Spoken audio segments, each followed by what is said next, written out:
ಬ್ಯಾಗ್ನಲ್ಲಿ ಬುರುಡೆಯನ್ನ ಇಟ್ಕೊಂಡು ಸುಪ್ರೀಂ ಕದ ತಟ್ಟಿದ್ದ gang. Supreme court ಭೇಟಿಯ ಫೋಟೋ ರಿಲೀಸ್ ಮಾಡಿದ ಜಯಂತ್ ಟಿ. ಬ್ಯಾಗ್ನಲ್ಲಿ ಬುರುಡೆ ಇಟ್ಕೊಂಡು ಸುಪ್ರೀಂ ಕೋರ್ಟ್ ಕದ ತಟ್ಟಿದ್ರು.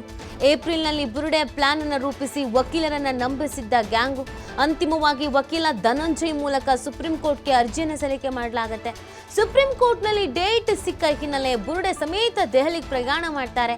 ಗಿರೀಶ್ ಮಟ್ಟಣ್ಣನವರ್, ಜಯಂತ್ ಟಿ, ಸುಜಾತಾ ಭಟ್, ಚಿನ್ನಯ್ಯ ಪ್ರಯಾಣವನ್ನ ಮಾಡ್ತಾರೆ. ಬೆಂಗಳೂರಿನಿಂದ ಕಾರಿನಲ್ಲೇ ಬುರುಡೆಯನ್ನ ಹಿಡ್ಕೊಂಡು ದೆಹಲಿಗೆ ಪ್ರಯಾಣ ಮಾಡ್ತಾರೆ. ಸುಪ್ರೀಂ ಕೋರ್ಟ್ ಮೂಲಕ ಶವಹೂತ ಕೇಸ್ನ ತನಿಖೆಗೆ ಆದೇಶ ತರೋದು ಪ್ಲಾನ್ ಮಾಡ್ತಾರೆ. ಮುಚ್ಚಿದ ಲಕೋಟಿಯಲ್ಲಿ ಬುರುಡೆ ಫೋಟೋ ಸಹಿತ ಹಲವು ದಾಖಲೆಯನ್ನ ಸಲ್ಲಿಕೆ ಮಾಡಲಾಗುತ್ತೆ. ಸುಪ್ರೀಂ ಕೋರ್ಟ್ನಲ್ಲಿ ಬುರುಡೆ ಚಿನ್ನಯ್ಯನ ದೂರು ಮತ್ತು ವಾದ ಪರಿಶೀಲನೆ ಆಗತ್ತೆ. ಅರ್ಜಿಯನ್ನು ತಿರಸ್ಕರಿಸಿ ಸ್ಥಳೀಯ ಪೊಲೀಸ್ ಠಾಣೆಗೆ ದೂರು ನೀಡೋದಕ್ಕೆ ಸೂಚನೆ ನೀಡಲಾಗುತ್ತೆ. ಕೊನೆಗೆ ಹೈಕೋರ್ಟ್ ಮೆಟ್ಟಿಲೇರಿ ಸಾಕ್ಷ್ಯ ಸಂರಕ್ಷಣಾ ಕಾಯ್ದೆ ಅಡಿ ರಕ್ಷಣೆ ಮಾಡ್ತಾರೆ. ಮಂಗಳೂರು ಕೋರ್ಟ್ ಮೂಲಕ ರಕ್ಷಣೆಯನ್ನ ಪಡೆದಿದ್ದ ಬುರುಡೆ ಗ್ಯಾಂಗು. ಆ ಬಳಿಕ ಧರ್ಮಸ್ಥಳ ಪೊಲೀಸ್ ಠಾಣೆಗೆ ದೂರನ್ನ ನೀಡಿದ್ದ ಬುರುಡೆ ಗ್ಯಾಂಗ್. ಪಕ್ಕಾ ಪ್ಲಾನ್ ಮಾಡ್ಕೊಂಡಿದ್ದಾರೆ ಇವರು. ಎಲ್ಲಿ ಹೋಗಬೇಕು, ಏನು ಮಾಡಬೇಕು, ಯಾವ ಥರ ತಮ್ಮನ್ನು ತಾವು ಸೇಫ್ ಮಾಡಬೇಕು, ರಕ್ಷಣೆ ಮಾಡ್ಕೊಳ್ಬೇಕು, ಎಲ್ಲೂ ಹೆಸರು ಲೀಕ್ ಆಗದ ಹಾಗೆ, ಏನೂ ಆಗದ ಹಾಗೆ, ಯಾರಿಗೂ ಗೊತ್ತಾಗದ ಹಾಗೆ, ತನಿಖೆ ಆಗುವಂತೆ ಯಾವ ರೀತಿಯಾಗಿ ಮಾಡಬೇಕು ಅನ್ನೋದು ಪ್ಲಾನ್ ಮಾಡ್ಕೊಂಡಿದ್ರು. ಫೋಟೋಗಳನ್ನು ಕೂಡ ಇದೀಗ ರಿಲೀಸ್ ಮಾಡಲಾಗಿದೆ. ಸುಪ್ರೀಂ ಕೋರ್ಟ್ ಭೇಟಿಯ ಫೋಟೋವನ್ನು ರಿಲೀಸ್ ಮಾಡಿರುವಂಥದ್ದು ಜಯಂತ್ ಟಿ. ನೋಡಿ, ಇಲ್ಲಿವರೆಗೂ ಇವ್ರುಗಳ ನಡುವೆ ಅದೇನು ಒಗ್ಗಟ್ಟಿತ್ತೋ, ಅದೇನು ಮಾತಾಡ್ಕೊಂಡಿದ್ರೋ ಗೊತ್ತಿಲ್ಲ. ಒಬ್ಬ ಸತ್ಯ ಬಾಯಿ ಬಿಡ್ತಾ ಇದ್ದ ಹಾಗೇನೆ ಇನ್ನೊಬ್ರು ಮತ್ತೊಬ್ರು ಅಂತ ಈಗ ಸತ್ಯಗಳನ್ನು ಹೊರಗೆ ಕಕ್ಕೋದಕ್ಕೆ ಶುರು ಮಾಡಿದ್ದಾರೆ.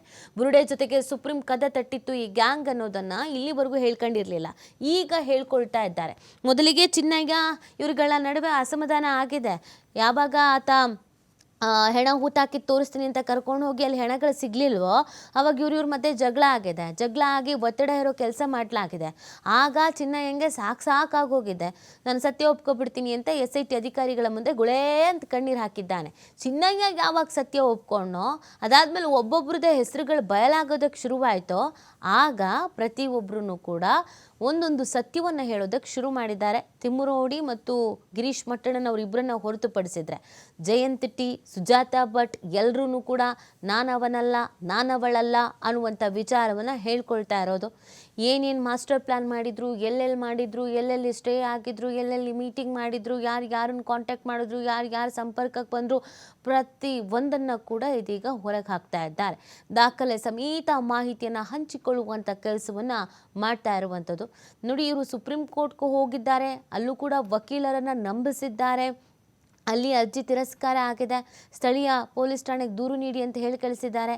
ಆಮೇಲೆ ಸಾಕ್ಷಿ ಸಂರಕ್ಷಣಾ ಕಾಯ್ದೆ ಅಡಿಯಲ್ಲಿ ಇವರು ಮುಂದಕ್ಕೆ ಹೋಗಿದ್ದಾರೆ. ಸಂರಕ್ಷಣೆ ಮಾಡ್ತೀವಿ, ನಿನ್ನ ಹೆಸರು ಎಲ್ಲೂ ಬರೆದಿದ್ದಂಗೆ, ನಿನ್ನ ಫೇಸ್ ಎಲ್ಲೂ ಬರೆದಿದ್ದಂಗೆ ನಾವು ಕಾಯ್ತೀವಿ ಅಂತ ಹೇಳಿದ್ದಾರೆ. ಅದರ ಆಧಾರದ ಮೇಲೆ ಮಾಸ್ಕ್ ಮ್ಯಾನ್ ಮುಂದಕ್ಕೆ ಬಂದಿದ್ದಾನೆ.